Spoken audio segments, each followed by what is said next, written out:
ए सखी ससुरा में होता दूरा गति जाके बहरवा कमावेला पति ए सखी ससुरा में होता दूरा गति जाके बहरवा कमावेला पति पूजवा के मरदा मिलल ड्राइवर कजली के मरदा मिलल ड्राइवर गाम में टेलर खिचेला एगो हमर भतार हो जे पत्थर ठोकेला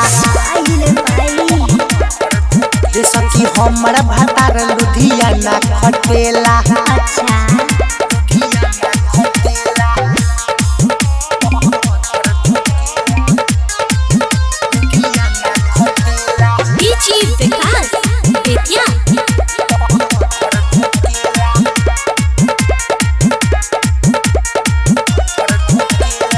भाड़ा में पियावा चलाबे करेंडर अपन जवानी करी के करा सरेंडर केकरा कोरी हो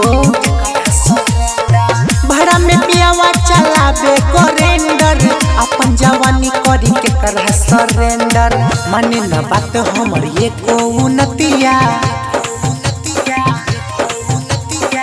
सजिया पर खरे बीतेला रोजे रतिया बर्दाश्त कर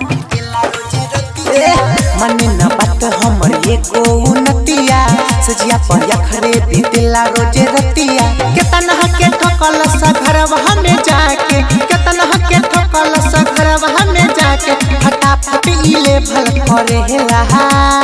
ठीके में बा एगो हमर भतार हो जे पत्थर ठोकेला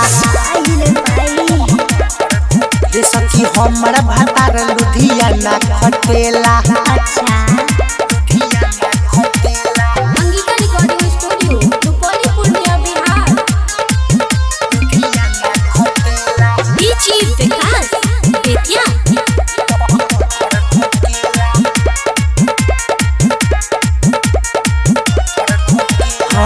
मरद के सुख हमरा मिले न रोजो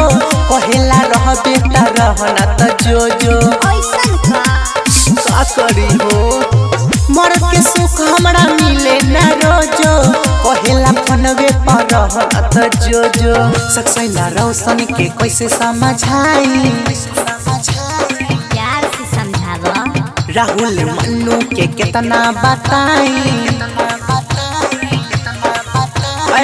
सक्सेना रोशन के कैसे समझाई